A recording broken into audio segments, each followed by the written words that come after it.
et bienvenue.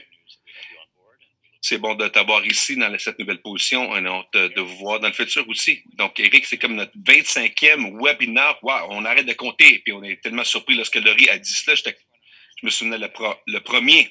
Et il semble qu'on est sur une montagne russe qui monte, qui descend, qui fait le tour rond et en rond. Bon, j'espère d'avoir une pin de célébration, là. On dirait que ça fait 25 ans. En fait, c'est une des rares webinaires où on n'a pas de panélistes. On a fait un webinaire semblable il y a un an, à peu près en mai ou juin de l'année passée, où nous avions beaucoup de questions et on pensait, Eric et moi, d'essayer de répondre le plus possible à ces questions ici ce soir, au travers de la prochaine heure. On espère qu'à chaque fois qu'on amène un panéliste, on leur demande toujours de faire une présentation.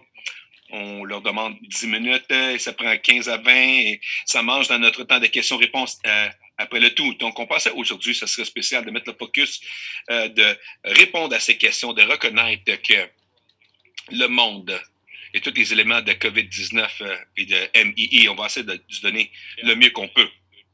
Et beaucoup de bonnes questions ont déjà rentré. On va essayer de passer au travers le plus possible et vous allez pouvoir mettre d'autres questions dans le temps de questions-réponses en bas de votre page. Vous pouvez taper vos questions. On va essayer de s'y rendre. Et donc, ce soir, comme j'ai mentionné, Eric et moi, on va mettre le focus sur répondre des questions. Donc, j'ai une petite diapo ici de l'épidémiologie de COVID-19 que vous pouvez voir maintenant. Et comme vous pouvez voir, le mai, 170 millions de personnes ont été diagnostiquées avec COVID et 1,3 million au Canada. Le registre est une base de données internationale avec les gens de COVID-19 positifs. Et dans cette base de données, à 19 mars, il y avait 21 patients avec IBD ou MII. Au-delà de 6 000 cas ont été rapportés dans le monde entier. Pendant que COVID-19 a un impact dans des régions du Canada différemment, on peut voir que les Canadiens font descendre la courbe de la troisième vague de la pandémie. Cet diagramme nous montre le COVID dans la dernière année et la première vague entre mars et mai de 2020. Les cas excédaient 1500 diagnostics par jour. Au pic, à la cime de la deuxième vague en janvier, la troisième vague en avril, au-delà de 8000 cas par jour étaient rapportés au travers du Canada. Et dans la vallée de la deuxième vague, on a un diagnostic de 3000 cas au travers du Canada, qui était beaucoup plus que la pointe de la première vague. Ce qu'on ne comprend pas encore, c'est à quel point que la troisième vague va descendre. On espère que on va voir les mêmes taux qu'en décembre, que ça revienne à la normale, disons. Et l'épidémiologie de COVID-19 au Canada dépend sur une guerre entre les variantes de SARS-CoV-2 et les sociétés qui se vaccinent. On se souvient, la semaine passée, on a discuté des chiffres de reproduction, qui veut dire la moyenne dans les gens affectés par une personne malade en l'absence d'intervention pour contrôler le virus lorsque toute la population est susceptible aux infections. Nous savons que les variantes de SARS-CoV-2 ont fait que le virus est évidemment infectieux. C'est facile à transmettre d'une personne à une autre. Dans l'absence d'immunité naturelle à un virus ou la disponibilité des vaccins, la seule façon de pousser cette reproduction vers le bas, c'est de mettre des mesures d'hygiène, de distanciation, des masques et qu'on porte tous l'équipement de protection et de demeurer à la maison, bien sûr. Maintenant, on fait tous ces sacrifices aujourd'hui pour un pont de créer l'immunité de groupe, de masse. Quand assez de gens sont vaccinés, ça crée une protection alentour de ceux qui sont susceptibles, ceux qui attendent les deux prises de vaccin ou ceux qui n'ont pas eu assez d'immunité encore après le premier vaccin. Entre-temps, la guerre entre les variantes et le vaccin et les actions des gens de prévenir le virus, on va voir ça diminuer et on va voir le SARS-CoV-2 descendre. Beaucoup de questions de la communauté MII. La plupart d'entre elles ont reçu le premier vaccin, mais il y a à attendre encore la deuxième dose. Et Eric, je voudrais que tu puisses revenir maintenant et répondre à cette question pour la communauté. Bon, quelles sont les dernières informations dont nous avons disponibles sur l'efficacité des vaccins pour les personnes atteintes de MII? Absolument, Gil. Et je vais donner une mise à jour aussi sur comment on fait en tant que Canadien avec les vaccins de notre population.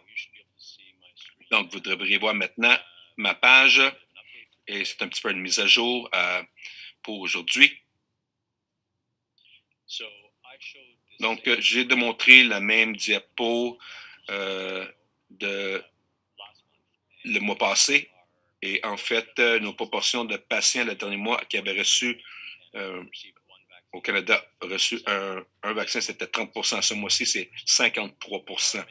Donc, on fait un bon bout de chemin à donner des vaccins à notre population.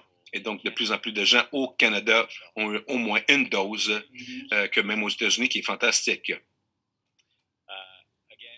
Encore une fois, comparé à mois passé, quand j'ai montré, c'est la diapo du mois passé, de avril 28, où on peut voir que le mois passé, 34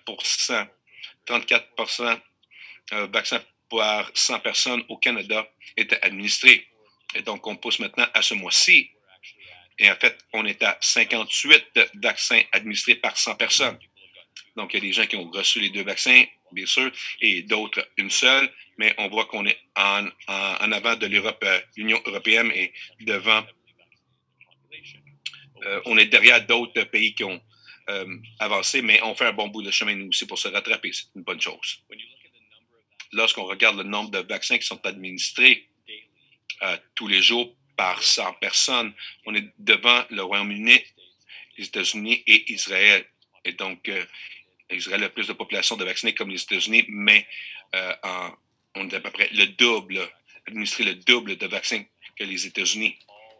Donc, toutes des bonnes nouvelles qui veut dire que les vaccins arrivent au Canada et nous rentrons ces vaccins dans le bras des gens.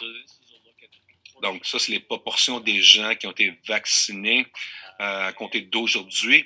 À peu près de 49 %, au-delà de quasiment 50 % de la population ont reçu au moins une dose du vaccin. Où on suit derrière, c'est que seulement 4,6 % de notre population ont reçu les 2 doses de vaccin, à comparer à 60 % d'Israël, 35 % au Royaume-Uni et 40 % des États-Unis et 16 % l'Union européenne.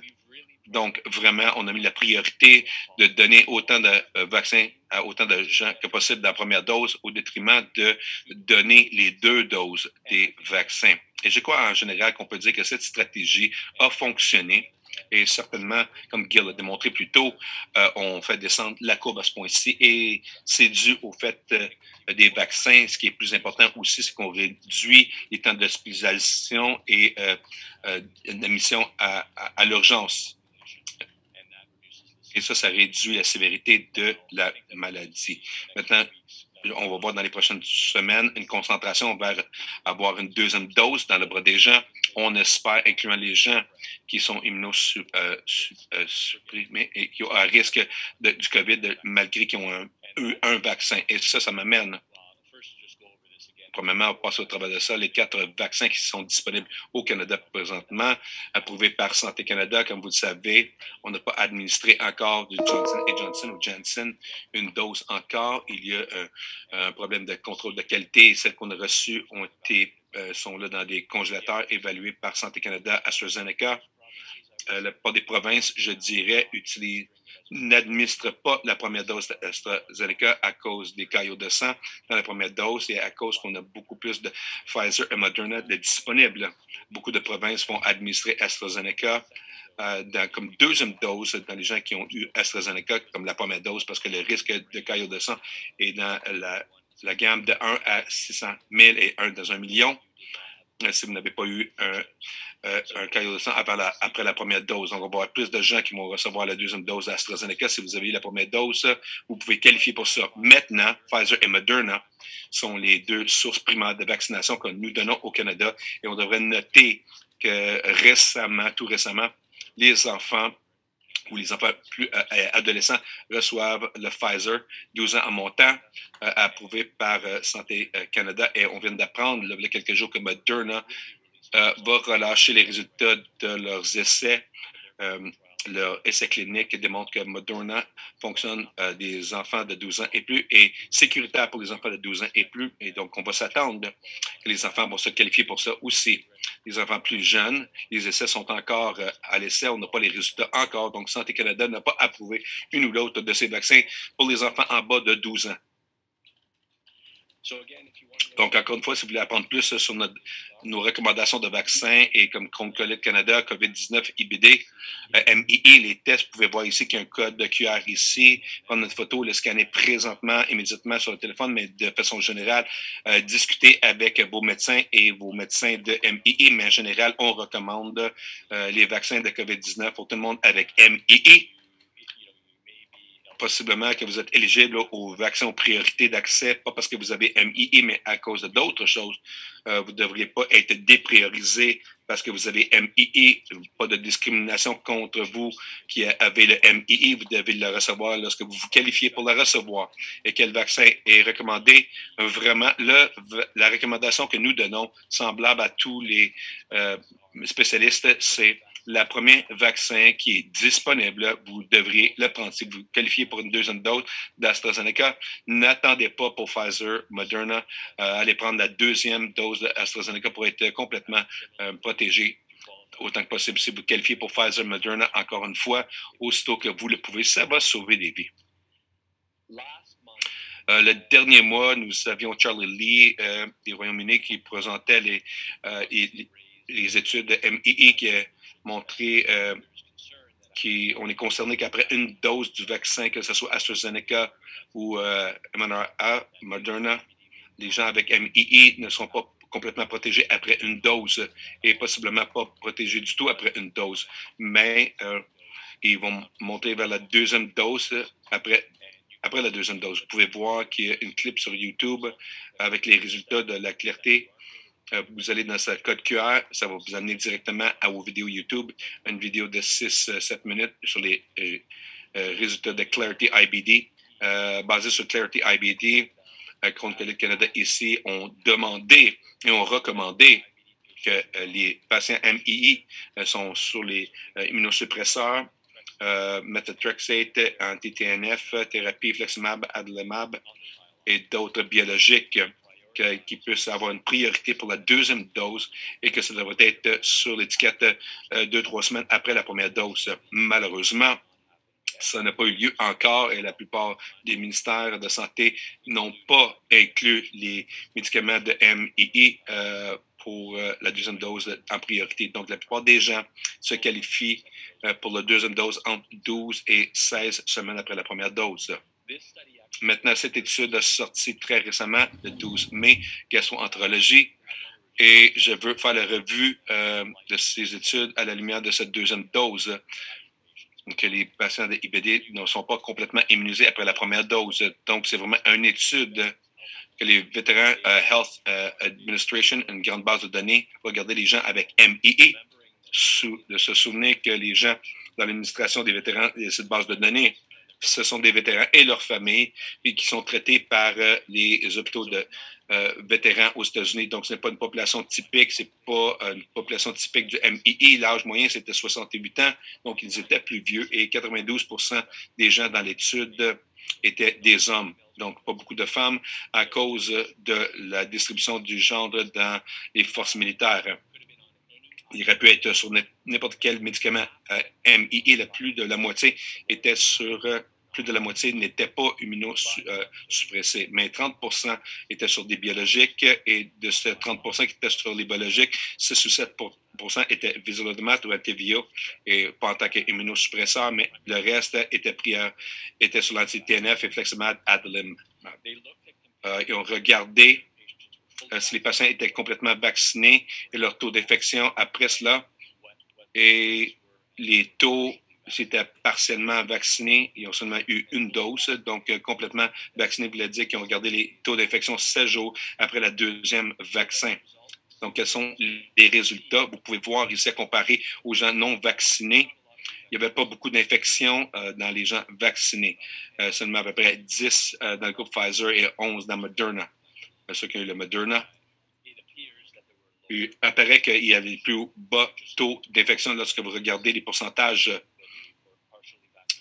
partiellement vaccinés ou complètement vaccinés.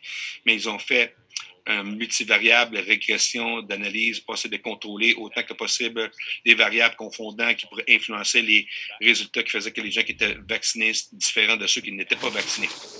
Et c'est vraiment la ligne maîtresse ici qu'ils ont trouvé, c'est que la quantité de protection était beaucoup, beaucoup plus haut que si on était complètement vacciné, que si vous étiez partiellement vacciné. Donc, ils ont regardé la possibilité d'avoir une infection de SRAS-CoV-2. Ils ont regardé les infections sévères par le SRAS-CoV-2 et ils ont regardé la mortalité de toutes les causes.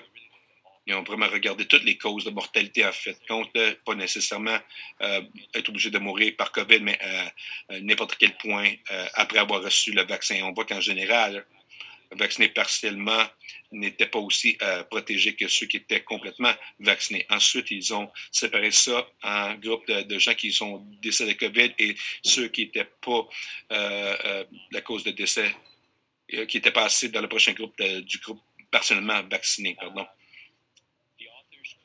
Les auteurs ne pouvaient pas identifier des médicaments qui étaient associés avec un meilleur ou une pire prognostic, meilleur ou pire effet, mais c'était bon de noter qu'il n'y avait pas un seul cas de vacciné de COVID dans les gens complètement vaccinés qui étaient sur les anti-TNF. Donc ça, c'est une bonne nouvelle pour ceux qui étaient sur la thérapie anti-TNF. Il semblerait que vous allez avoir une bonne réponse aux 2 vaccins si vous avez les 2 doses. Voici les courbes de survie. Plus haut veut dire mieux. Donc, c'est la probabilité de demeurer sans les infections COVID du tout.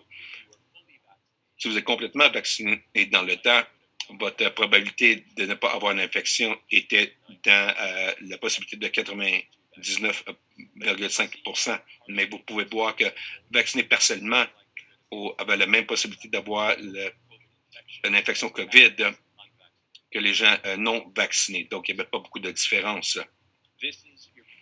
C'est la proportion ici avec le COVID sévère. Vous pouvez voir qu'il n'y a pas une grande différence dans cette analyse, mais basée sur les couleurs, vous pouvez voir que les gens complètement vaccinés ont mieux réussi que ceux qui ont été partiellement vaccinés. Maintenant, c'est une courbe intéressante de survie parce que ça démontre que la probabilité de survie, de ne pas mourir après le vaccin COVID était beaucoup mieux. Et ça, c'est tout causé, la cause de mortalité, peu importe la raison, était beaucoup mieux si vous étiez complètement vacciné. Mais ce n'était pas une grande différence dans cette analyse.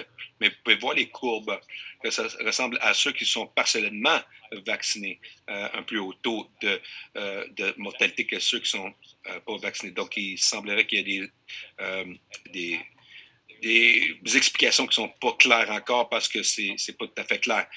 Probablement qu'il y avait une raison pour être partiellement vacciné. Les personnes dans ce groupe ont été plus malades et donc moins probables de recevoir les vaccins et la deuxième dose. Et donc beaucoup plus possible de mourir étant donné partiellement vaccinés. Donc, ce n'est pas nécessairement qu'ils ont pris le COVID et qu'ils sont décédés de cela, mais l'autre problème, c'est que ces patients qui étaient plus malades étaient testés pour le COVID, ils étaient symptomatiques parce qu'il y avait COVID de plus sérieux, parce qu'ils sont malades pour d'autres raisons. Donc, vous allez voir des tests positifs dans ce groupe. Donc, c'est pas facile de dire qu'il n'y a pas de bienfait d'être personnellement vacciné, avoir un seul vaccin, mais devriez agir comme si vous n'êtes pas immunisé, si vous avez seulement reçu un vaccin. Donc, vous devez être, vraiment faire attention après un vaccin, mais encore une fois, la bonne nouvelle est là qu'après 2 vaccins, et je dirais, va pas 7 jours, mais 14 jours pour 2 vaccins, mais après 2 vaccins, il semblerait que peu importe quel médicament vous prenez, vous êtes probable d'être bien protégé. Et cette défense est encore là sur ce site web. Vous pouvez en lire plus sur nos recommandations pour la défense, pour essayer d'avoir la deuxième vaccin plus tôt. Je veux mentionner que le CDC, ce soir, on croit, on va le voir ce soir, Ellen Kinsey, qui est notre comité de COVID, et vont lui parler de la deuxième dose et de la frustration les patients MII qui n'ont pas de priorité pour le deuxième vaccin. Donc, branchez-vous pour voir le national ce soir et vous allez voir plus d'informations sur ça. Et on espère que ça va élever la conscience pour tous les ministères de santé que c'est important pour les patients de MII. Donc, avec cela, je vais arrêter de partager mon écran ici. Voilà. Et on va se lancer dans le temps de questions-réponses maintenant. C'était une belle présentation et pour la communauté MII, pour ceux d'entre vous qui ont regardé ces webinaires, mois après mois, particulièrement depuis novembre-décembre, lorsqu'on a commencé à parler des vaccins, vous voyez un des thèmes clés. À tous les mois, notre équipe ici essaie de se garder informée. Et c'est beaucoup de littérature, donc c'est pas facile avec toutes les littératures mises à jour. Ça nous aide à informer la défense et on essaie d'utiliser ce webinaire pour vous présenter les dernières nouvelles. L'étude qui a été publiée Gastroentologie dans la dernière semaine. Donc, on a fait une revue, là, Éric l'a présenté, et on va continuer à vous donner ces informations mois après mois. On apprend de plus en plus sur ces vaccins, et en particulier comment ils ont un impact sur les patients avec MIE. On a beaucoup de patients de la communauté maintenant, alentour des vaccins. Et je crois qu'en fait, on a couvert beaucoup dans la présentation, mais ce que j'espère faire en particulier avec la prochaine question, c'est de demander particulièrement de certains éléments qu'on a discutés, qu'on peut se souligner. Les spécificités, c'est une des questions les plus communes qui est combien de temps les patients attendent de MII doivent-ils attendre entre la première et la deuxième dose de leur vaccin par rapport à ce qui arrive au Canada et les implications. Donc, ce n'est pas une question facile et je vais possiblement te la relancer, mais je vais m'essayer. Donc, je crois que la chose que je n'avais pas présentée, que j'aurais aimé la faire parce que cette question est arrivée, c'est qu'il y a eu des données des Royaumes-Unis qui démontrent que lorsqu'on met un délai de la deuxième dose, au moins de AstraZeneca, qui se passe jusqu'à 12 semaines, le vaccin va fonctionner mieux. Et ça, c'est vraiment encourageant. Ça renforce l'idée que ce que le Canada fait pour la population en général, c'est la bonne chose à faire en faisant un délai et d'attendre que le système immunitaire prenne une maturité. Il semblerait que, du moins pour AstraZeneca, 12 semaines, c'est optimal pour la population générale. Et je crois que probablement pour le mRNA et Pfizer Moderna, ça va être semblable. Si vous attendez un petit peu plus longtemps, vous allez avoir une bonne efficacité. Ils sont vraiment efficaces de toute façon. En partant, je ne crois pas que c'est un gros problème. Il y a eu des données dans la population générale avec Pfizer aussi pour démontrer qu'il y a des avantages dans le délai de plus de 12 semaines. Désolé pour l'interruption. Cela étant dit, je crois que pour les patients MII, immunosuppressés, parce qu'on pense que la première dose n'est pas aussi une grande protection que la population générale. Vous êtes ensuite en train de balancer, équilibrer, d'attraper le COVID et d'être vraiment malade de COVID versus avoir quelques points de plus d'efficacité en attendant quelques semaines du vaccin. Donc, notre recommandation pour Concollite Canada, même si ce n'est pas 12 semaines, on devrait le recevoir le plus tôt possible. Et si ça veut dire 3-4 semaines, ça veut dire 3-4 semaines. Prenez-le parce que vous voulez cette protection. Vous ne voulez pas nécessairement attendre le pourcentage de plus. Vous voulez plus de protection qu'une seule dose peut vous offrir. Mais c'est une conversation que vous pouvez avoir avec votre médecin. Si vous vivez dans une région avec peu de COVID, et que vous voulez optimiser votre vaccin si vous n'êtes pas exposé à COVID, vous n'êtes pas obligé d'aller travailler tous les jours, vous êtes correct de travailler à la maison et qu'il n'y a pas d'enfants qui vont à l'école. Donc, possiblement que vous voulez attendre un peu, attendre 12 semaines. C'est quelque chose que vous devez décider pour vous-même quel est le risque et le bienfait. Pour moi, vivant à Ottawa et de travailler à Toronto, donc c'est des régions à haut risque. Et toi, à Calgary, Alberta, aussi, on est au milieu des mauvaises choses présentement. Les choses s'améliorent en Ontario, par contre, mais je crois que pour les patients dans mes communautés, Ottawa et Toronto, je recommande d'avoir le vaccin aussi vite que possible. Et on essaie de demander au ministère de donner plus tôt pour les patients immunosuppressés. Et pour cette communauté de savoir, c'est les recommandations de l'équipe ici, c'est de prendre selon la cédule un mois après la première dose. Alors, on a donné cette recommandation Le CCC fait la défense de différents auditoires NACI, les différents le ministère de Santé dans les provinces et il gère des complexes, situations complexes. Ce n'est pas le seul groupe qui fait la défense pour certaines choses, certaines provinces où on été plus ou moins flexibles, mais pour la plupart, on garde ce délai. On continue à pousser pour ça. L'autre chose qu'on peut faire aussi pour la défense au travail des médias, personnellement, je dois remercier Alan Kuzik, qui est membre de notre équipe en tant que recherchiste et scientifique, mais en tant que patient avec Crohn-Colite. Et elle s'est mise là pour parler au national et qui va être montré ce soir, peut-être après le webinaire. On va aller voir ça. Je peux vous dire, pour quelqu'un qui a été en entrevue par les médias, le cœur commence à se battre lorsqu'on est devant les caméras. Et ça, c'est simplement de parler de son expérience personnelle, d'essayer de naviguer un système pour avoir un autre dose. On espère que ces efforts, que ce soit direct, le contact avec le gouvernement, que ce soit au travers des médias, d'une certaine façon, va raccourcir cet intervalle pour vous. Et si ça arrive, fantastique. Si ça n'arrive pas, sachez que vous devez attendre, si vous êtes fortuné pour vivre dans un pays comme le nôtre où les vaccins, incluant la deuxième dose, peut-être que ce n'est pas aussi vite qu'on le veut, mais devrez garder la même diligence que vous aviez dans le passé, dans la dernière année, de créer ce pont maintenant pour aller au prochain niveau. Un autre commentaire que je voudrais rajouter, des questions autour de l'impact de les drogues, Remicade, Humira ou d'autres types de thérapies sur les vaccins, l'efficacité. Donc, Eric a démontré les données de MIE Clarity faites au Royaume-Uni et la base de données des vétérans qui a été faite aux États-Unis. Et on croit qu'il y a des choses intéressantes à comparer dans ces deux études.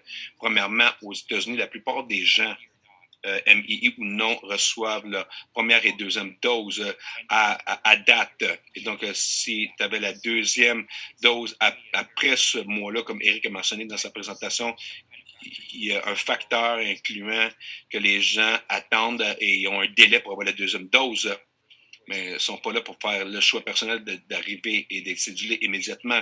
Nous, en tant que Canadiens, on n'a pas ce choix. Et semblable au Royaume-Uni, ils n'ont pas ce choix. Donc, plusieurs ont reçu leur deuxième dose en délai, et ainsi de suite. Donc, dans l'étude de Clarity, ils ont regardé les gens sur Infliximab en anti-TNF et Remicade, biosimilaires, et donc analogue comme Humira. Et ils ont comparé aux gens qui sont sur Vedolizumab, Entyvio, et la différence entre ces deux médicaments, c'est que anti-TNF thérapie, ça bloque le système immunitaire à un autre niveau. Et pour cette raison, on peut l'utiliser pour l'arthrite comme on l'utilise pour le Crohn-Colite. Mais Entyvio bloque le système immunitaire aux intestins. Mais un rhumatologiste ne donnerait pas pour l'arthrite. Et le fait que c'est une attaque contre les intestins, il ne devrait pas avoir un impact pour développer des anticorps aux vaccins ou des anticorps aux infections. Et c'est ce qu'ils ont démontré dans Clarity. Après la première dose du vaccin, il y avait une réponse, et cette réponse était plus grande pour ceux qui étaient sur Infliximab, et thérapie anti-infliximab et Luzumab. Et d'autres choses qu'ils ont dit aussi, ils ont gardé les combinaisons de thérapie, les biologiques, et étant sur un immunomodulateur, diapirin, imiprin, methotrexate, et qu'on utilise pour réduire les anticorps qui sont formés contre les biologiques et aussi pour aider la synergie, que les drogues fonctionnent mieux pour les MII. Et étant sur cette combinaison, ça bloquait le système immunitaire aussi, mais IBD, Clarity et VA et d'autres études qu'on n'a pas mentionnées, c'est que peu importe ces drogues, une fois que vous avez cette deuxième dose de réponse immuno, et les gens étaient protégés contre le vaccin, mais l'autre chose à reconnaître est que vous ayez MII ou immunosuppresseur ou quelqu'un de la population générale, il y a des gens qui peuvent avoir COVID après le vaccin. Mais comme Eric a mentionné, la plupart des gens, quand ils ont COVID, ils sont symptomatiques et très peu sont dans les hôpitaux avec une maladie sérieuse ou de mourir même de cela. Donc, l'idée, c'est d'amener cette réponse immunitaire et ces anticorps. Si on est exposé, peut-être qu'on ne remarque pas qu'on a l'infection. Ou si, oui, c'est une infection mineure qui te garde à la maison. L'autre chose à souligner aussi, qu'à date, le vaccin semble vraiment efficace contre les variantes qui nous concernent, surtout ceux qui sont au Canada, les variantes qui ont une origine en Afrique du Sud, au Brésil et au Royaume-Uni. Des choses semblent bonnes, que le vaccin fonctionne bien. Je crois que le jury n'a encore pas pris une décision de la variante de l'Inde, mais les Royaumes-Unis ont l'expérience maintenant et ont vu une augmentation dans les taux. Les taux sont bas, qui est excellent, mais ils ont vu une augmentation. La question sera, même si on est infecté avec la variante de l'Inde, est-ce qu'on va devenir très malade? Et on espère que le vaccin va quand même vous prévenir d'être vraiment malade. Et nous allons devoir voir comment ça va aller dans les prochaines semaines. Éric, une question de l'auditoire important pour nous à adresser aussi. Est-ce qu'on peut mélanger les vaccins et quelle information est-ce qu'on a sur ça maintenant? Et mélanger, je veux dire, le vaccin non viral AstraZeneca. Yeah. So I just want to again put the caveat out there. Ni un ni l'autre, on n'est pas des experts virologues. On a entendu ce que vous avez entendu aux nouvelles et possiblement on a lu les articles scientifiques pour le comprendre. Là. Donc, avec un grain de sel, n'est-ce pas? Mais la ligne de base, c'est qu'on ne sait pas encore. Les résultats préliminaires de l'étude au Royaume-Uni démontrent que deux choses. Ils n'ont pas regardé si c'était aussi efficace de mélanger les deux vaccins, de passer de Pfizer à AstraZeneca, par exemple, ou AstraZeneca à Pfizer, quand vous avez la deuxième dose. Ce qu'ils ont regardé, c'est les effets secondaires adverses et il semble que de changer, de passer un à l'autre, les gens ont expérimenté plus d'effets secondaires après la deuxième dose que si on avait la même dose deux fois. That may be an indicator. Ça peut être un indicateur d'une meilleure un meilleur attaque immunos, mais ça, c'est d'étirer les résultats un peu. On ne sait pas cela encore, et donc on attend de voir les résultats de l'étude des Royaumes-Unis qui démontrent la réponse immuno. Et si on est attaqué par le virus, et le Canada fait très attention de voir pour ces résultats, parce ils veulent mélanger si possible. Je ne sais pas, Gil, si tu as entendu d'autres choses. No, I think just all we know is a Tout ce qu'on sait présentement, c'est sur la sécurité, le signal, mais l'efficacité que je crois qu'il va vraiment avoir un impact, comme les vaccins sont livrés pas seulement au Canada, mais partout dans le monde entier, les gens, j'ai le sentiment que vous allez voir ça aux nouvelles immédiatement. And that's probably a good segue into that. Et donc, c'est un bon point pour départ maintenant. So, Gil, I'll ask you Donc, Gil, je vais te poser la question. Est-ce que c'est sécuritaire? Les vaccins sont sécuritaires pour les gens avec MII. On a parlé de sécurité en mélangeant les vaccins. Je crois que la personne qui a décrit ça le mieux pour moi, c'était Lisa Baird qui était sur notre webinaire quelquefois. Elle est spécialiste et aussi sur notre équipe de conseil et ça a été vraiment un grand privilège de l'avoir avec nous. Elle est vraiment intelligente et un des meilleurs communicateurs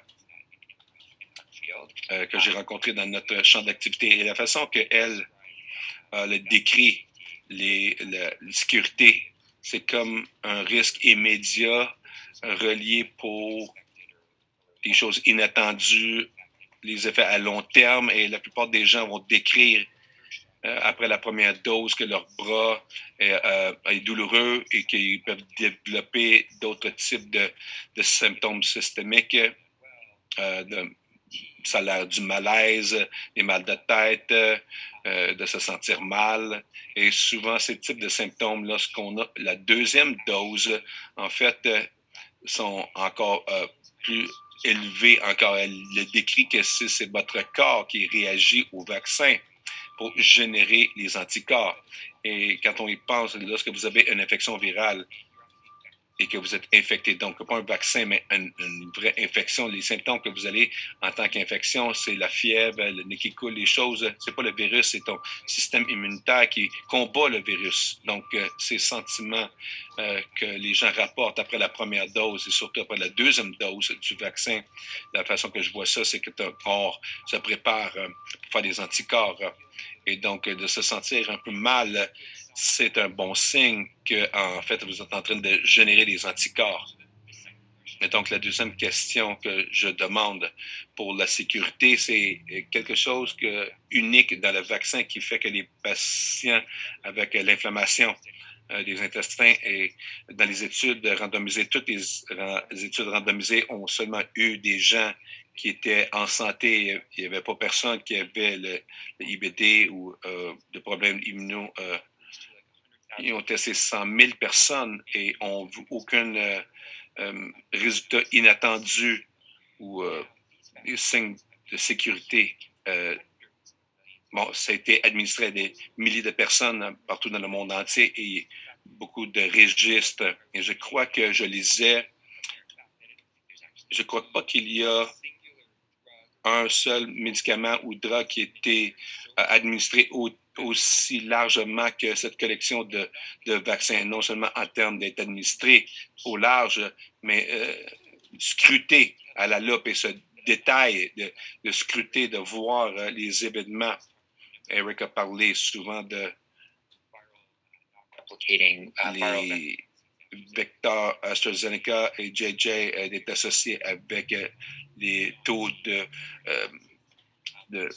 caillots de sang. Donc, ces types de choses, on constamment en train de vérifier et voir. Et la question maintenant, c'est une fois qu'on a développé des registres avec des patients avec le MII, est-ce qu'on voit quelque chose qui nous surprend? Et on ne voit pas des signaux qui vont au-delà de ce qu'on s'attend déjà dans la population générale. Et un des meilleures études pour voir cela, c'est l'étude qui a été faite de Cedars-Sinai. Et ils ont regardé au-delà de 1000 patients avec le MII qui ont eu la première et la deuxième dose du vaccin et à Los Angeles, ils l'ont toutes eu de la première dose 4 semaines plus tard. Et ils ont comparé à plusieurs milliers de travailleurs dans les milieux médicaux qui ont été vaccinés aussi à Cedars-Sinai et n'ont trouvé aucune différence. Une des choses qu'ils ont rapporté, en fait, c'est qu'il y a des gens qui sont les anti-TNF et d'autres types de drogues qui ont eu moins d'effets secondaires ou de symptômes. Et je me souviens d'avoir été sur une conférence Zoom avec les auteurs. Et c'était au moment où on commençait à apprendre que les antivirus n'étaient pas aussi robustes, mais ce qu'on voyait dans ces indicateurs très tôt, c'est que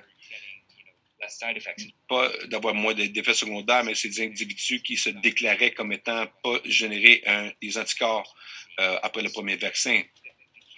Donc, la clé ici, pour développer ces registres, on ne voit pas d'autres risques. Et le dernier commentaire que je ferai, c'est que l'autre chose qui est importante pour le risque, c'est en relation à l'inflammation, c'est le risque de vaccin qui fait quelque chose à ton MII. Il y a beaucoup de vaccins d'études à l'extérieur de COVID qui ont regardé ce problème, que si les vaccins vont causer l'inflammation, le MII.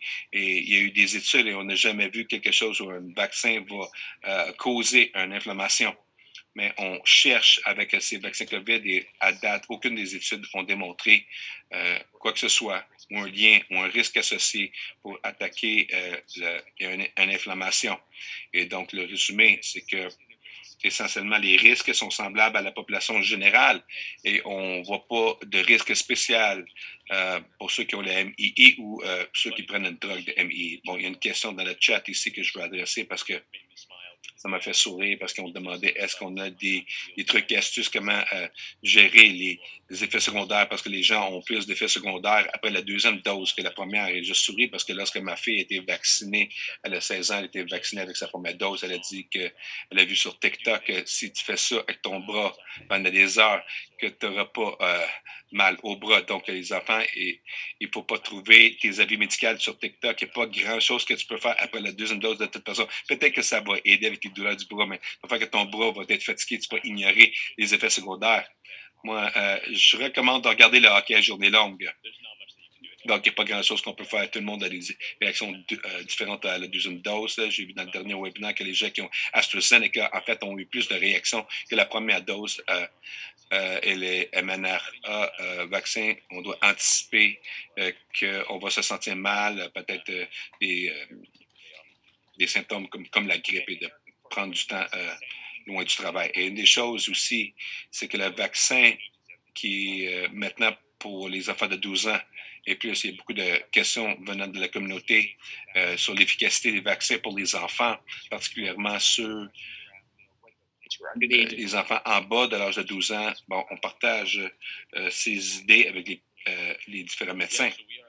Donc, oui, on recommande le vaccin pour les enfants de 12 ans en montant lorsqu'ils sont qualifiés.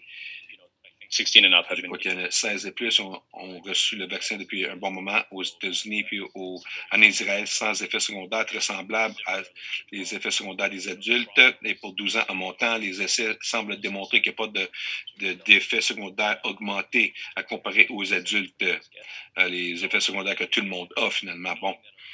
Sachant que nos enfants retournent à l'école au mois de septembre, évidemment, dans ceux qui sont dans les écoles présentement, dans les provinces, même pour moi, en tant que parent, je veux que mes enfants soient vaccinés le plus tôt possible parce que je veux qu'ils soient protégés, je veux que les professeurs soient protégés lorsqu'ils sont de retour à l'école au mois de septembre. Donc, mon avis, en général, c'est que oui, il faut avoir le vaccin. Aussitôt que vous êtes qualifié, faites le rendez-vous. La seule exception que je pense avec mes patients maintenant, c'est s'ils sont sur les stéroïdes et qui peuvent se protéger et rester à la maison. Je pense que probablement recommander aux familles que si vous allez arriver, diminuer la dose des thyroïdes dans les prochaines semaines et qu'on peut attendre pour le vaccin, je crois que c'est une bonne idée d'essayer d'attendre pour le vaccin parce que tu vas avoir une meilleure réponse si tu es sur une stéroïde à plus bas taux. De stéroïdes. Parlez-en à votre gastroentérologue si votre enfant est sur les stéroïdes présentement. C'est un risque bien fait à discuter si vous êtes là. Il y a beaucoup de COVID alentour de vous et vous prenez des stéroïdes et les enfants vont à l'école et ou pour travailler à tous les jours. C'est peut-être que c'est mieux d'avoir le vaccin que pas du tout, mais si vous êtes à bas risque et vous pouvez attendre que vous ne preniez plus les stéroïdes, ça serait mieux. Donc, on avait une question de l'histoire aussi sur dans la communauté MII, à le taux des membres de famille vaccinés. Et ça, c'est une autre stratégie, que ce soit dans une famille particulièrement avec une exposition très haute, avec un enfant sous l'âge de 12 ans qui ne peut pas être vacciné, ou parce qu'on en a parlé, vous avez la première dose, vous attendez la deuxième dose et que vous êtes encore anxieusement en train d'attendre la deuxième dose. Si vous êtes susceptible au COVID, mais plus que les gens alentour de vous sont vaccinés, bien sûr, la famille, les amis et les contacts, et plus que les gens sont vaccinés, plus que la protection est là. Surtout, c'est une situation où vous vous éloignez de la protection. Si vous avez un bon tampon alentour de vous, vous ne serez pas exposé. Donc, c'est quelque chose qu'on voudrait encourager. Un membre de la famille, quelque chose que vous pourriez faire et de s'assurer que vous êtes vacciné. Une des choses, comme Eric a mentionné, c'est on a croisé 50% de Canadiens qui sont vaccinés, qui veut dire que si chaque personne qui est vaccinée encourage quelqu'un qui n'est pas vacciné d'être vacciné, donc on peut vraiment arriver à jusqu'à 100% d'éligibilité. Et ça, c'est des choses... parce que vous savez qu'il y a des gens, par exemple, un enfant à 7 ans, il n'aura pas accès au vaccin. Assurons-nous que tout le monde alentour de eux ont le vaccin. Je vais mentionner d'autres choses aussi que tu as dit en termes de preneurs de soins qui sont vaccinés, les membres de la famille. Ça vaut la peine de mentionner que dans certaines provinces, si vous êtes celui qui prend soin de quelqu'un à un haut risque, vous pouvez être éligible pour le deuxième vaccin plus tôt. Et donc, je parlerai à votre médecin de famille. Les adultes peuvent parler et dire qu'on a un enfant qui ne se qualifie pas pour le vaccin et qui est immunosuppressé, et un enfant qui est sur les stéroïdes, qui est à risque pour des résultats à haut risque de COVID, le médecin de famille va pouvoir écrire une note pour dire que c'est quelqu'un qui prend soin de quelqu'un qui est sévèrement malade, est à risque pour le COVID et tu peux te qualifier pour cette deuxième dose. Je crois que vraiment, les personnes qui sont à risque pour COVID, sérieux, l'enfant qui est à risque de COVID est un enfant sur une haute dose de stéroïdes. Je crois que ça, ou qu'il y a une autre condition qui les met à risque pour le COVID, un enfant qui est autrement en santé sur un infliximab ou d'autres biologiques qu'on voit des registres de MII n'est pas à risque pour le COVID. C'est les stéroïdes qui fait que je suis plus nerveux. Si l'enfant est à la maison, qu'il doit aller travailler, que les enfants sont les stéroïdes, vous voulez parler au médecin de famille pour avoir une lettre pour ce deuxième vaccin. C'est un bon temps ici maintenant pour mettre une plug pour les vaccins, pour ceux qui cherchent les vaccins, le site web. Et je vais partager mon écran encore ici. My browser here. Si vous êtes sur Twitter, vous avez entendu parler du Hunters Vaccine, les chasseurs de vaccins. Bon, c'est une bonne ressource pour vous dire où les vaccins se donnent, quand les vaccins se donnent, qui se qualifie, des choses comme ça. Une bonne place pour trouver de l'information. Mais ça, c'est le tweet ici, Discord. C'est un groupe de chat. Vous vous inscrivez à Discord. Je vais essayer de m'y rendre. Voilà, Discord. Je n'ai pas vérifié mon compte, mais vous pouvez rentrer là. Et il y a des modérateurs de Vaccine Hunters, chasseurs de vaccins. Ils vont vous aider à trouver une place, dépendant de vos circonstances. Par exemple, vous êtes quelqu'un qui prend soin d'un enfant qui est vraiment malade sur les stéroïdes ou qui a d'autres facteurs comorbidité. Vous voulez savoir est-ce que vous êtes qualifié pour être vacciné dans votre région, votre province et où aller. Les chasseurs de vaccins vont vous aider à faire ça. Donc, ça vaut la peine. Et de façon semblable, ça vaut la peine aussi pour les patients de MII de s'inscrire, ceux qui sont immunosuppresseurs, parce que théoriquement, les provinces ou les régions vont mettre une priorité sur les patients immunosuppresseurs. Et Vaccine Hunters, chasseurs de vaccins, vont vous dire quand ça va arriver et vont vous contacter. Donc, je crois que c'est vraiment un très bon service qui a été créé par des volontaires, des médecins, des non-médecins. Ils font un bon travail pour informer le public autour de quand les vaccins sont disponibles, mieux que même notre gouvernement a pu informer le public sur où les vaccins sont disponibles et quand. Donc, inscrivez-vous pour ça. C'est un très bon service. Bon, désolé, j'ai pris l'écran. Donc, Sarah, tu peux partager l'écran. On peut aller à la prochaine question. So we dealt with that question. Donc, on a géré cette question déjà. La prochaine. So, Gil, this is an easy question, right? Ah, ça, c'est facile, OK. On connaît la réponse. So, will a third COVID vaccine dose... Est-ce qu'il y aura une troisième dose ou un booster pour ceux qui ont le MII? Bon, on enlève le MII. On ne sait pas si les boosters vont être nécessaires. For the entire population. Et si on va en avoir besoin pour la population entière ou simplement pour une sous-population. Donc, c'est une question très importante si la troisième dose de vaccin COVID ou une injection de rappel serait-elle nécessaire pour les personnes atteintes de MII.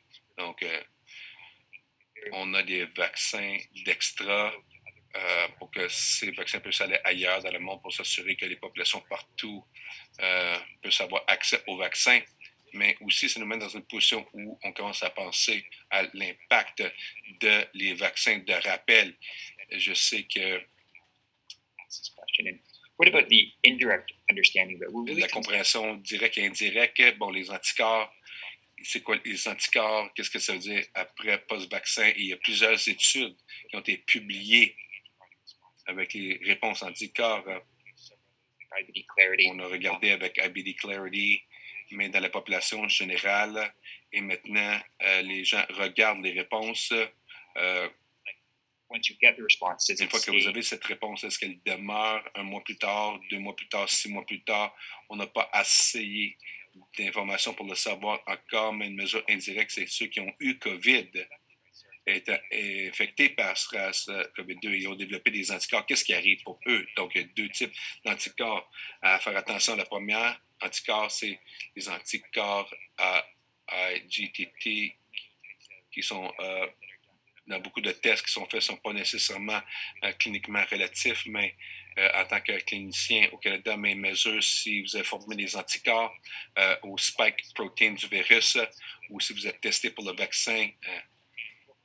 Et ce qu'on voit, c'est que ces spike de protéines, ces anticorps, lorsqu'ils commencent à pousser dans le temps et commencent à se dissiper, on voit que dans la population en général, on a observé aussi que dans la population MII, mais de façon importante, il y a un autre type d'anticorps, des mémoires, cellules mémoire.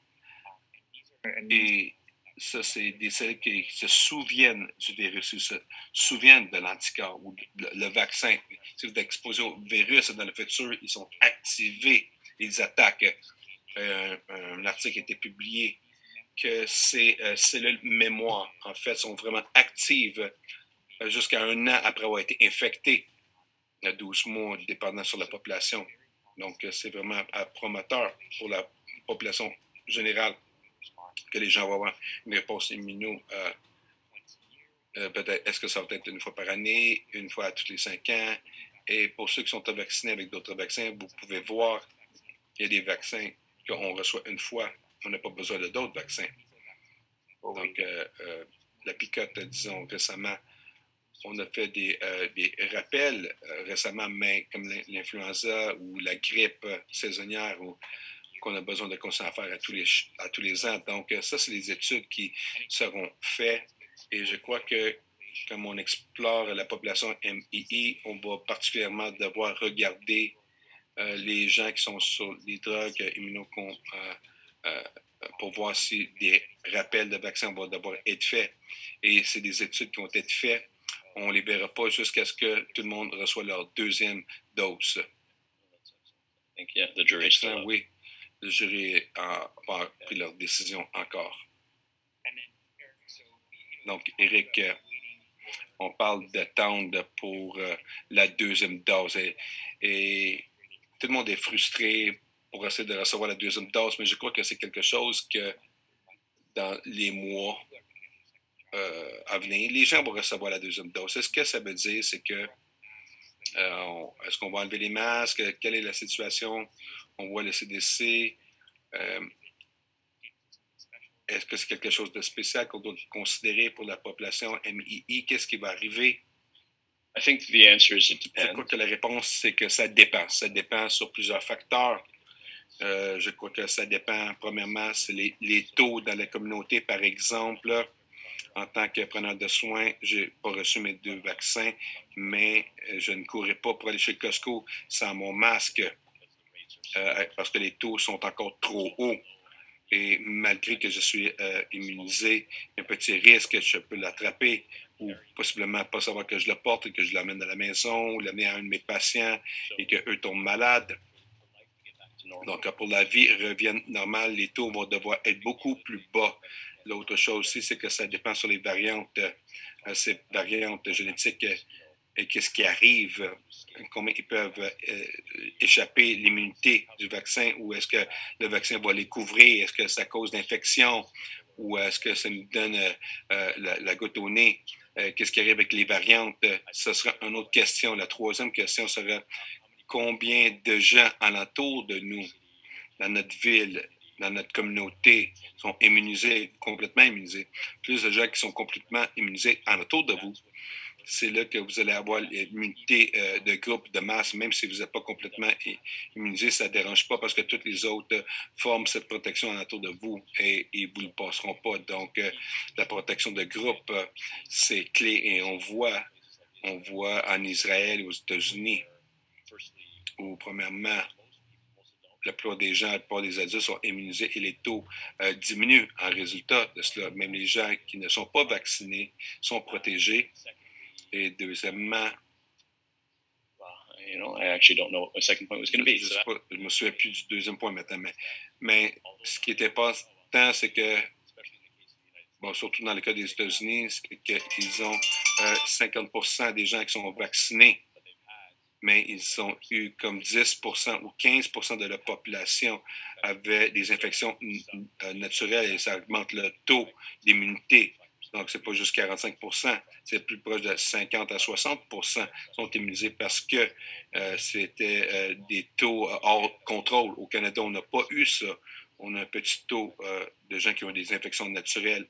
On va devoir avoir plus de gens qui sont vaccinés pour avoir l'immunité de masse. Je crois que ça, c'est les points principaux. Mais la chose positive que nous voyons, c'est que dans ces places où les taux de vaccination sont très hauts, ils commencent à revenir à une vie normale. Ils peuvent aller au cinéma, au concert et se rencontrer dans les lieux publics en grand nombre, de voyager. Donc, je crois que c'est un espoir. J'espère que d'ici le printemps, que les choses vont retourner à la normale et qu'on va retourner à une vie normale, sachant que COVID sera toujours là, ça va être comme la grippe, ça peut causer une infection, ça peut causer des symptômes, mais on espère que ça ne tuera pas autant de monde et on va faire attention de garder l'immunité, surtout dans la population la plus âgée. Et ce que je rajouterais, c'est qu'on a appris beaucoup, non seulement sur COVID, mais beaucoup de virus quand quelque chose de vraiment impressionnant lorsqu'on regarde les taux dans le monde entier durant différentes périodes de temps. On a vu des montées de gens avec la grippe et COVID compétitionner avec eux dans les mesures qu'on a faites pour se protéger de COVID. C'était beaucoup plus que la grippe. Ça varie avec la grippe. Et ce qu'on va voir dans le futur, c'est qu'il y aura des choses qu'on a appris à faire, qu'on peut porter dans le futur, que ce soit les pratiques sanitaires, la politique publique pour battre les infections en général. Comme Eric a dit ici, on va devoir attendre un peu pour voir comment que les choses vont se jouer, mais la clé, c'est la protection du vaccin. Et le plus que les gens sont protégés dans la société, plus bas que les taux vont descendre. Une fois que les taux sont très bas, lorsqu'on sort, la probabilité d'être en rentrant en contact avec quelqu'un qui a le COVID, c'est vraiment bas, qui veut dire que vous pouvez avoir plus de contacts routiniers. Donc, je crois qu'on devrait tous les deux adresser la prochaine question parce que je crois que c'est vraiment important. La question, est-ce qu'on devrait être inquiet à long terme et qu'est-ce que ça peut faire dans nos corps puisqu'on n'a pas ces données? Gil, Gil, tu vas l'adresser en premier, ensuite je vais en parler aussi. Certainement. Je dois essayer d'être concis, on vient de dépasser le temps déjà, mais le défi de cette maladie, si on veut, les vaccins qui vont suivre, c'est que c'est une nouvelle maladie. C'est pas quelque chose qu'on connaissait en 2018. Donc, notre connaissance qui augmente de façon exponentielle à tous les jours, on est seulement connaissant relatif au temps qui passe. Donc, c'est vraiment difficile de répondre à une question comme quels seraient les effets à long terme de COVID-19 versus les effets à long terme du vaccin. Et maintenant, on ne voit pas des signaux majeurs pour les effets à long terme. Le vaccin est là seulement depuis quelques mois maintenant. Mais il y a des signaux qu'on voit, qu'on apprend sur les effets à long terme. Donc, même au-delà de comparer les vaccins, les risques d'être super malade, d'être malade avec COVID, il y a une proportion qui vont à ces cliniques de COVID à long terme, qui vont voir des personnes qui vont vérifier ce qui arrive à long terme avec ceux qui ont eu la COVID. Ils vont étudier le risque. On ne sait pas le risque après un an du vaccin parce que personne ne l'a eu encore pendant un an. Mais on peut vous dire les risques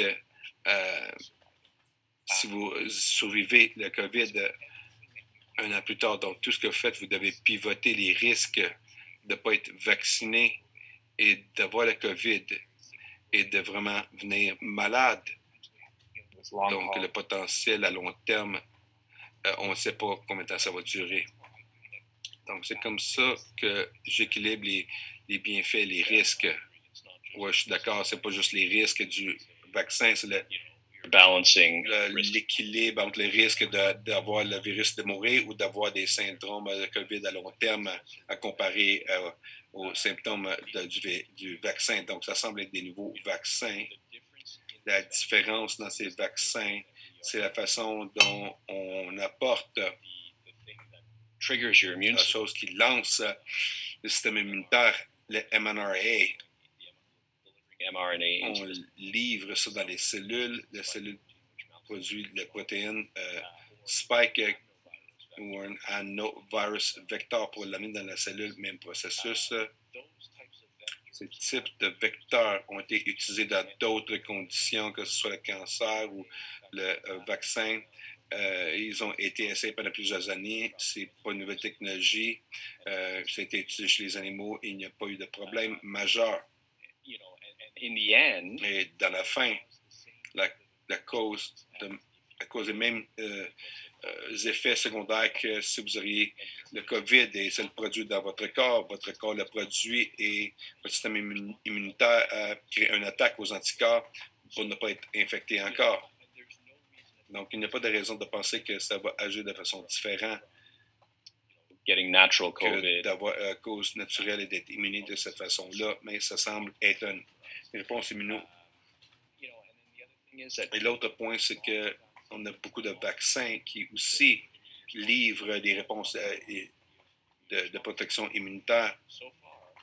Mais à date, aucun vaccin a causé des effets à long terme. Donc, les effets sont courts au moment où le système réagit, mais aucun ont réagi 10 ans plus tard ou affecté la fertilité ou l'autisme. Rien de ces problèmes à long terme ont été démontrés. Like the science of vaccines. La science des vaccins est claire.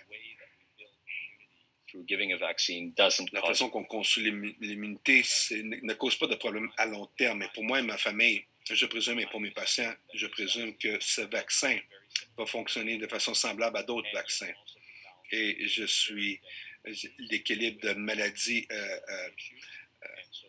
sérieuses et on doit vacciner selon moi et je recommande la vaccination à tous mes patients.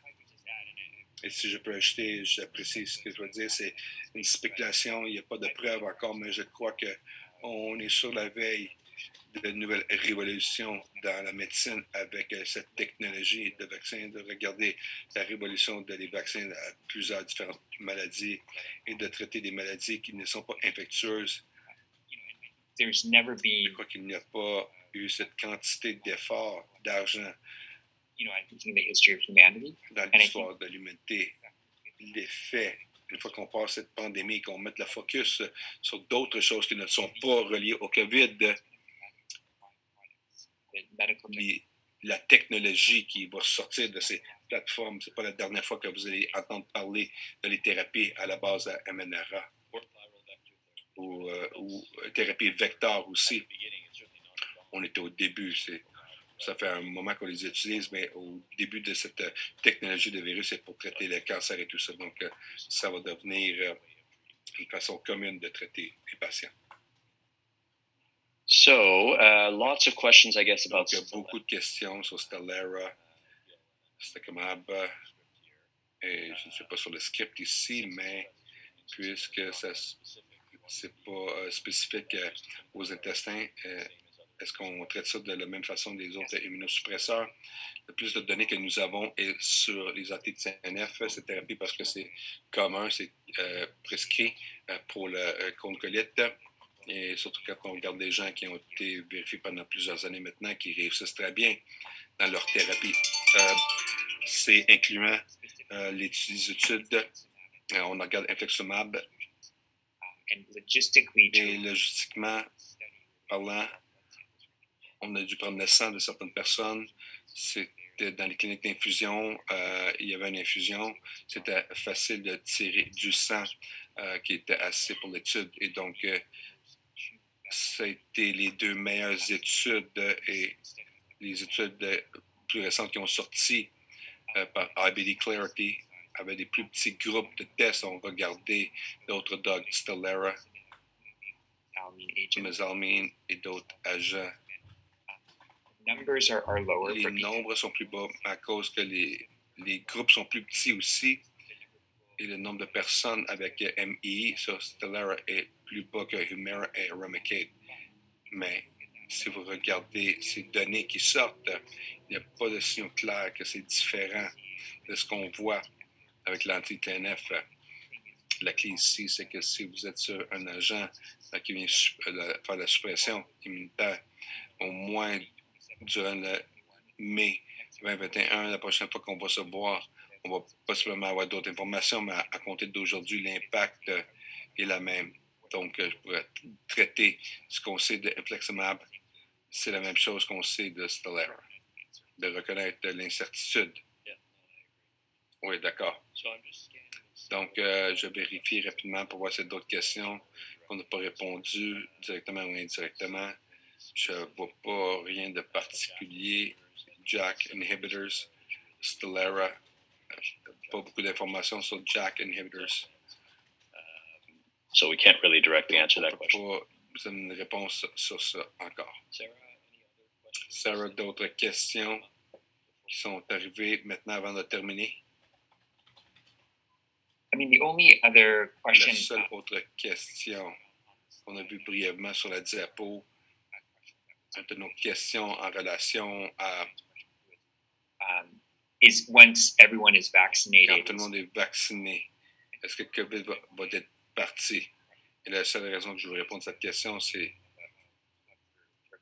pour faire une plug pour certaines choses. Si tout le monde peut être vacciné, la vie va être beaucoup plus facile. On le voit déjà dans d'autres places dans le monde entier, mais ce que je veux vraiment souligner, c'est le fait qu'on est très fortuné de vivre au Canada, qui ont eu accès au vaccin moins rapide qu'on le voulait, mais beaucoup plus rapide que d'autres pays dans le monde. Et nous tous, on regarde les nouvelles et on voit ce qui est là. D'autres régions dans le monde qui n'ont pas eu la même pénétration de vaccins avec leur prenant de soin. La clé, c'est qu'une fois que tout le monde a leur deuxième dose et le monde génère de plus en plus de vaccins, ça devient vraiment important pour vacciner le reste de la planète. C'est pas juste le moral, l'aspect humain, mais c'est de se débarrasser de la COVID. En autant que ça rage dans d'autres parties du monde, on est donné l'opportunité. Si on voit une mauvaise variante qui arrive à une place et soudainement, on va avoir besoin d'un autre vaccin de rappel pour adresser ce virus-là. Mais puisqu'on est plus proche au Canada, on a encore du temps. Ça va prendre du temps à adresser globalement ces problèmes. Et même là, c'est pas clair que ça va partir comme tel. Mais on va être pogné avec ce virus pendant un bon moment. On espère encore que ça ne causera pas la mort ou l'hospitalisation ou la déshabilité, mais que ça va causer seulement un nez qui coule ou la fièvre. Ce serait le résultat optimal. Ça ne doit pas être complètement parti, mais ne pas tuer des gens, ça serait vraiment important. OK? Donc, avec ça, je crois qu'on va terminer. S'il vous plaît, laissez-nous savoir les sujets que vous voulez découvrir dans le futur. Donnez votre rétroaction dans le futur après ce webinaire. Donnez-nous des rétroactions sur le timing. On est allé un petit peu plus tôt. Ce mois-ci, on a commencé à 6 heures. Ce mois-ci, on a fait la même chose. Mais si vous pensez que 7 heures heure de l'Est, c'est différent, différentes journées, différentes heures, laissez-nous savoir. On veut remercier encore tous les travailleurs sur la première ligne qui travaillent fort pour nous garder en santé, les professeurs, les médecins, les premières lignes. Merci pour ce que vous faites. Maintenant, une grosse plug. On a quasiment fini 10 jours qui nous restent pour le Gutsy Walk virtuel. Il n'y a pas assez de temps, mais je crois que on est vraiment reconnaissant que notre équipe de COVID-19 et IBD MI a pu atteindre le but de 500 000 $, mais je crois que de façon arbitraire, lever le but à 75, mais dans les prochains 1500, 1600, 1700 $ de plus, dans les prochains 10 jours de l'histoire, je sais que vous êtes vraiment reconnaissants des webinaires. On a vos messages, vos tweets, vos rétroactions. Merci. Mais si vous avez aimé ces webinaires, vous n'avez pas donné encore au Gutsy Walk, s'il vous plaît, considérez de donner encore à notre équipe. Je n'ai pas donné ça à moi ou Gil ou un ou l'autre parce qu'on n'est pas en compétition. C'est vraiment une équipe.